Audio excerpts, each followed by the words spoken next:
जन्म साखी महाप्रस्थान की साखी।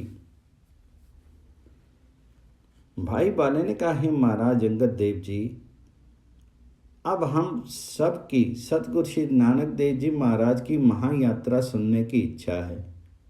कृपया आप सुनाएं, अर्थात महाराज का महाप्रस्थान किस प्रकार हुआ। अंगद देव जी ने कहा, आप ये साखी भाई बुड्ढा जी से सुने तो अच्छा है। क्यों, जैसे आपको एक बार गुरुजी ने तलवंडी भेज दिया था, उसी प्रकार गुरुजी ने मुझे उस खंडूर में भेज दिया था और भाई बुड्ढा जी ने महाराज की अंतिम लीला देखी, इसलिए उन्हीं से सुनना उचित है। तब भाई बाले ने कहा, हे भाई बुड्ढा जी, आप पूर्ण सिख हैं तथा श्री गुरु नानक देव जी के प्यारे परम प्यारे हैं। आप हम लोगों पर कृपा करके चलाने की साखी करने की कृपा करें। भाई बुड्ढा जी कहने लगे, एक दिन गुरु नानक देव जी के पिता श्री कालू जी ने कहा, हे बेटा नानक, मुझे रात्रि के समय स्वप्न में पितरों ने कहा है कि तुम बैकुंठ में आ जाओ। तब गुरु जी ने कहा, हे पिताजी, जहां आपकी इच्छा हो वहां रहो। तो कालू जी ने कहा, हे बेटा, तेरी कृपा से हम लोग शरीर से तो न्यारे हैं, जन्मना और मरना ये तो शरीर के धर्म है, हमें तो तुम्हारे दर्शनों की लालसा रहती है। गुरु जी ने कहा, हे पिताजी, आप बैकुंठ को चलो तथा हम भी तुम्हारे पीछे पीछे आते हैं। ये सुनकर के कालू बेदी ने अपनी तमाम संपदा आदि तो अपने दोनों पुत्रों को अर्थात श्रीचंद्र और लक्ष्मीदास को दे दी और आदि संपदा दान कर दी तथा रावी नदी के तट पर आसन लगा करके श्वास नियम प्रारंभ कर दिया। दशम द्वार के ऋड से अपने प्राण त्यागना किए। तब गुरु ने अपने पिताजी के शरीर का अंतिम काम बहुत ही श्रद्धा से किया। अनेकों प्रकार के दान किए, साधुओं गरीबों को भोजन वस्त्र आदि दिए गए। उनके चतुर्थ दिन को माता तृप्ता जी ने भी अपना नश्वर शरीर त्याग दिया। उसी प्रकार रावी के तट पर गुरु जी ने माता का भी अंतिम संस्कार विधिवत किया। दान पुण्य आदि सभी काम प्रेम से किया गया। गुरु जी ने तमाम संगत की परम सुंदर उपदेश दिया। गुरु जी करतारपुर में एक पीपल के नीचे अपना पलंग बिछा करके बैठे रहने लगे। गुरु जी के घर में एक कमलिया सिख सेवक था। वह घास लेने वन को गया तो उसे 3 योगी मिले। उन्होंने कमलिया को बुला करके कहा, हे कमलिया, वे जो मट्टी का ढेला पड़ा है उसे उठा करके हमारी ओर से गुरु नानक देव जी को हमारा संदेश देना। उसने कहा, जी मैं घास खोद कर ले जाऊंगा, तब आपका संदेश दूंगा। तब एक योगी ने अपने योग बल से वहां घास का ढेर लगा दिया और कहा, ले भाई, जितना तुम्हें घास चाहिए, जितना घास चाहिए उतना उठा लो। कमलिए ने घास उठा लिया और मट्टी का ढेला भी ले लिया। गुरु जी के निकट आकर के घास फेंक दिया और मट्टी का ढेला गुरु जी के आगे रख दिया। गुरु जी ने कहा, हे कमलिए, आज तो तुम बहुत ही शीघ्र आ गए हो, क्या घास किसी दूसरे का ले आए हो? तब कमलिए ने कहा कि बाहर जंगल में 3 योगी मिले हैं, उन्होंने ये मट्टी का ढेला दिया और कहा, गुरु जी को हमारा संदेश दे देना। सो मैंने संदेश आपको दे दिया। गुरु जी ने 3 बार कहा, कमलिए हमारा संदेश लाए हो? फिर कहा, हे कमलिए, साधारण को बुला करके ले आओ। कहना कि 2 बाही और मुंज का बाण ले करके शीघ्र ही आओ। गुरु जी प्रसाद भी साधारण के घर से ही खाया करते थे तथा वस्त्र भी साधारण दिए हुए ही पहना करते थे। कमलिए ने साधारण को जाकर के कहा, साधारण, आपको गुरु जी बुला रहे हैं, 2 बाही और मुंज का बाण साथ लेकर के जल्दी चलो। उसने कहा, हे भाई, मैं भोजन कर रहा हूं। मैं भोजन कर लूं? कमलिए ने कहा, ये तो आपको आज्ञा नहीं है, अच्छा खा लो। अंत में साधारण गुरु जी के निकट जा करके प्रणाम करके कहने लगा, महाराज इतने उतावले भाव से आपने किस लिए याद किया? तो गुरु जी ने कहा, साधारण कमली ये ने हमें महायात्रा का संदेश ला कर दिया, तो हमारे साथ बेले में चल। तब गुरुजी और साधारण दोनों बेले में गए। गुरुजी ने अपना खेत जो 8 बीघा में होगा वहां जाकर के कहा, हे साधारण ये स्थान कैसा है? साधारण ने कहा, हे महाराज ये स्थान तो उत्तम है। गुरुजी ने कहा, हमारी लकड़ी यहां एकत्र करनी, परंतु ये बात किसी को नहीं कहनी। फिर गुरुजी ने लौट करके कहा, हमारी चादरें धो लाओ।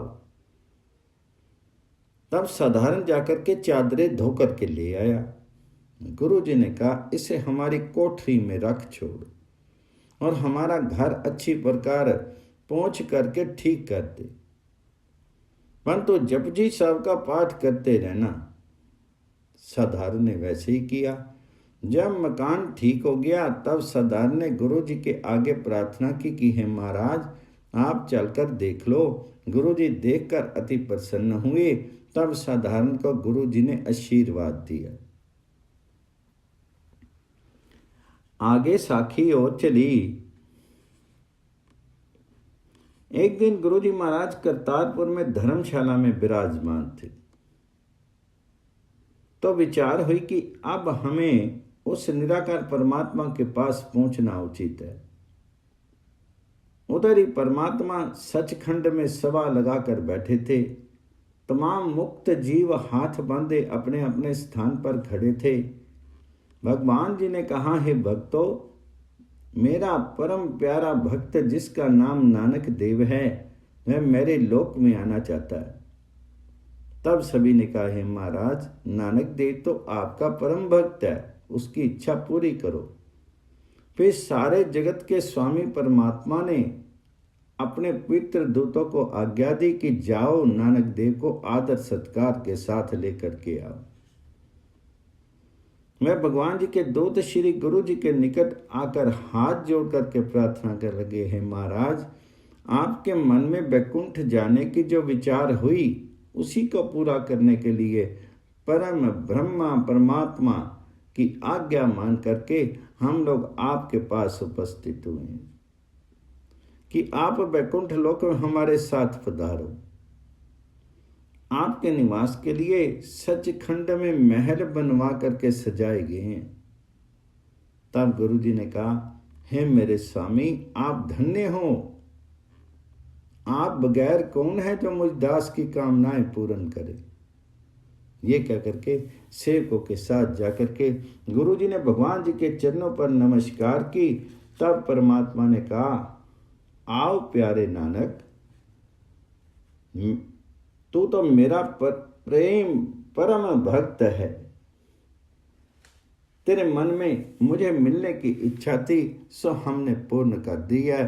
तब गुरु जी ने कहा, हे प्रभु आप धन्य हो, आपके बिना मेरे मन को कौन जान सकता है, तथा मैं तो आपके चरणों का दास हूं। तब निरंकार ने कहा, हे नानक तुमने अपने उत्तराधिकारी अंगद को यही समझाना कि तुम्हारे सदृश मेरे नाम स्मरण में संसार को लगाए, और जो पद्धति तुमने अपनाई है उससे इधर उधर नहीं होना। फिर गुरुजी करतार की बात भली प्रकार समझ करके वापस मातलोक में लौट आए तथा फिर उसी समय श्री अंगद देव को बुला करके सभी बात समझा दी और 5 पैसे नारियल अंगद देव जी के आगे रख करके तथा परिक्रमा करके गुरु नानक देव जी ने अंगद देव के चरणों का प्रणाम किया। तब अंगद देव जी ने गुरु जी को नमस्कार किया और कहा, हे महाराज आपने मुझे नमस्कार किया है, इससे तो मुझे पाप लगेगा। तो गुरु जी ने कहा, हे अंगद देव तुम अपना स्वरूप पहचानो। मेरी और तेरी चैतन्य कला एक हुई है। जैसे 100 घट का पानी है परंतु सूर्य एक है, परंतु प्रत्येक घट में प्रतिबिंबित पृथक है, तैसे ही सर्व शरीरों में परमात्मा एक जैसा ही विराजमान है। तुम तो पूर्ण ज्ञान को जानते हो। जिस ज्ञान शक्ति का संचार आप में हुआ है, हमने तो उसे ही नमस्कार किया है। इतने कह करके गुरु नानक देव जी ने गुरु अंगद को कंठ से लगा लिया और गुरु गद्दी पर बिठा दिया, और तमाम संगत को आज्ञा हुई कि इसको नमस्कार करो तथा हमारा रूप जानो। फिर गुरु जी ने अपने पुत्रों को बुलाया, परंतु उन्होंने देर कर दी। फिर भाई बुड्ढे को आज्ञा हुई कि अंगद देव को तिलक लगा दो। तिलक किया गया। फिर गुरु जी ने कहा, हे अंगद देव, आप तुम खंडोर में जाकर के निवास करो, क्योंकि यहां रहने से परस्पर वाद विवाद का भय है। श्रीचंद आदि के तुमसे झगड़ा करेंगे। तब अंगद जी ने कहा, हे महाराज, मैं आपकी अंतिम यात्रा के समय आ जाऊं? तो गुरु जी ने कहा, हम तुम्हारे भीतर से होकर ही जाएंगे। परमात्मा की यही आज्ञा है। जैसे परमात्मा की हमें आज्ञा हुई वैसे हमने किया, तुमने भी इसी प्रकार करना होगा। ईश्वर नाम स्मरण तथा दोनों पर दया, श्रद्धा, प्रेम और परमात्मा पर पूर्ण विश्वास बांट करके खाना, चोरी व्यभिचार से दूर रहना तथा सत्य बोलना, यही मनुष्य जीवन का महान कर्तव्य है। अब हम उस महान ज्योति का दर्शन करने के लिए महायात्रा कर रहे हैं। यदि आपने कुछ और पूछना हो तो निसंकोच पूछिए। तो गुरु जी के ये वाक्य सुनकर के अंगद देव जी का मन पसीज गया, उनके नेत्रों में आंसू आ गए। तब गुरु जी ने उपदेश द्वारा उसको शांत किया। फिर गुरु जी ने स्नान किया और अंगद देव जी को रवाना किया। अंगद देव अनेक दिन पूर्व गुरु से बिछड़ करके खंडूर में आ गए तथा गुरु नानक देव करतारपुर में ही विराजते रहे। नित्य कीर्तन उपदेश आदि होता रहता था। संगत मिलकर जपजी का पाठ, आशादीवार, आरती, सुहेला आदि पुण्य कार्य करते हुए गुरु जी ने अपने मुखारविंद से परमेश्वर का जाप कहा, जो परमेश्वर सत चित्त आनंद रूप है और 3 गुणों से रहित है, जन्म मरण हानि लाभ सुख से अतीत है, संसारी के विकारों से परे है। ऐसे ईश्वर को जपने वाला ईश्वर में ही समा जाएगा तथा महान में जाकर के स्वयं महान हो जाएगा। इसके पश्चात गुरु जी ने एक पर्दा तनवा दिया और सभी सामान अपने निकट रख लिया। धरती पर बिस्तरा बिछा करके तथा 2 चादरें ओढ़ करके पद्मासन लगा करके बैठ के और भीतर किसी के न आने का आदेश दिया। जब एक पहर रात्रि शेष रह गई, तब श्री गुरु नानक देव जी महाराज ध्यान में लीन हो गए। तब श्री पार्वन परमेश्वर स्वयं गुरु जी के निकट आए। जब भगवान कनात में पहुंचे, महान प्रकाश जनता ने अपने नेत्रों द्वारा देखा। वैकुंठ में जो मुक्त पुरुष थे वे सभी गुरु जी का स्वागत करने के लिए तथा दर्शनों के लिए उत्सुक हो रहे थे। सबने आश्चर्य होकर के देखा कि एक महान भगत की सर्व कला पूर्ण भगवान स्वयं लेने को गए हैं। आज तक यमदूत पापियों को लाने के लिए जाते हैं तथा महापुरुषों को ईश्वर के पार्षद जाया करते हैं, परंतु श्री गुरु नानक देव जी को सर्वशक्तिमान परमात्मा स्वयं मातलोक के करतारपुर कस्बे में पधार रहे हैं। ये चंबा नहीं तो और क्या है। धन्य है श्री गुरु नानक देव जिनको ईश्वर स्वयं लेकर पधारे हैं। ब्रह्मा विष्णु महेश दिनेश गणेश शेष आदि के 33 करोड़ देवता भी परमात्मा के साथ करतारपुर में पधारे। कहाँ तक कहा जावे, सिद्ध पक्ष गंधर्व योगी यति तथा अप्सराओं भी श्री गुरु जी के पवित्र दर्शनों को उपस्थित हुए। तब गुरु जी ध्यान अवस्था से उत्थान अवस्था में होकर के भगवान जी को नमस्कार करने लगे तथा कहने लगे, मेरे अहोभाग्य हैं जो आज मैं अजन्मे भगवान को चर्म चक्षुओं द्वारा देख रहा हूँ। मैं एक तुच्छ जीव हूँ तथा स्वयं परमात्मा मेरे निकट पधारे हैं, ये मेरे परम भाग्य हैं। जब प्रभु ने कहा, हे नानक देव, तुमने मुझे भक्ति दी जंजीरों से कस कर बांध लिया है, मुझे केवल भक्ति ही प्यारी है। मैं ना तो उच्च वर्ण देखता हूँ तथा मैं ना विद्या देखता हूँ, आचार विचार व्यवहार आदिक नहीं देखता। मुझे धन बल ऐश्वर्य तथा सुंदरता या बुद्धि कुछ भी नहीं भाते। मैं तो प्रेम भक्ति का देखने वाला हूँ। सो है नानक, तेरे में प्रेम भक्ति का संसार ठाठे मार है। तेरे में प्रेम भक्ति का सागर ठाठे मार है, जिस पर मैं प्रसन्न होकर के तेरे दर्शनों को चला रहा हूँ। मुझे अपने आप से भी अपने भक्त अधिक प्रिय होते हैं। मैं भक्तों के लिए जो कुछ नहीं करना होता वह भी करने को तैयार हो जाता हूँ। भक्तों के लिए अनेक बार अवतार भी धारण कर लेता हूँ। तुम्हारा दर्शन करके मैं अपने को धन्य मानने लग जाता हूँ। अब मैं तुमको अपने लोक में रखूँगा। जो नर नारी तेरी पवित्र वाणी पढ़ेगा अथवा सुनेगा, उसे भी मुक्ति प्रदान करूँगा। संवत विक्रम 1596 अश्विनी नदी अश्विन वदी 10वीं के दिन श्री गुरु जी को साथ लेकर के सर्वशक्तिमान परमात्मा अपने बैकुंठ लोक को चलेगी। अर्थात अश्विन अस्सु का महीना 10वीं का दिन 1596 संवत में गुरु नानक देव जी महाराज का महाप्रस्थान हुआ। प्रहर रात्रि शेष थी जब गुरु जी महाराज की पवित्र ज्योति उस महान ज्योति में तदाकार होगी। जैसे घट का जल समुद्र के जल में अभेद हो जाता है, सारे परिवार में शोक के बादल छा गए, सभी के नेत्रों में जल बहने लगा।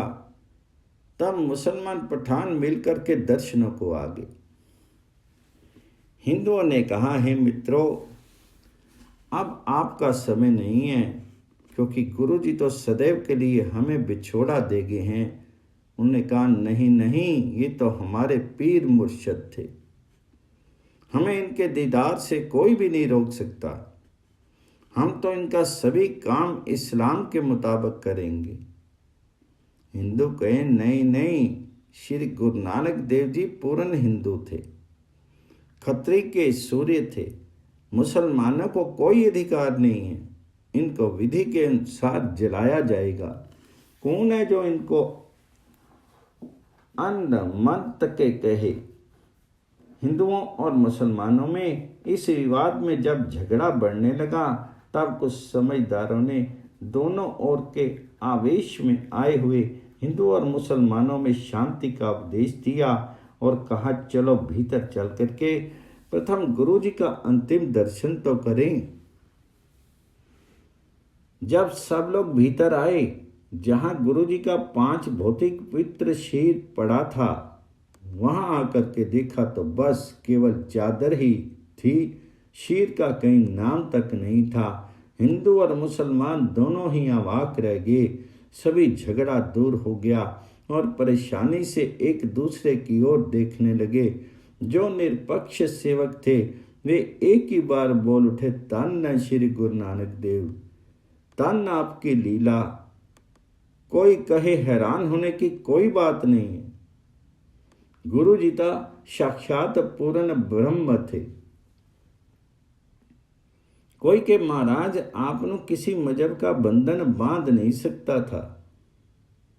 हिंदू व मुसलमान इनको परस्पर झगड़ते देख करके गुरु जी ने स्वयं सभी फैसला कर दिया है। झगड़ा तो शीर का था, सब गुरु जी तो अपना शीर भी साथ ही ले गए हैं, ताकि शीर ना होगा तो दोनों पक्ष नहीं झगड़ेंगे। धन्य श्री गुरु नानक देव जी। फिर दोनों ही कौमों ने नेता एकत्र होकर के गुरु जी के गुण अनुवाद गायन करने लगे।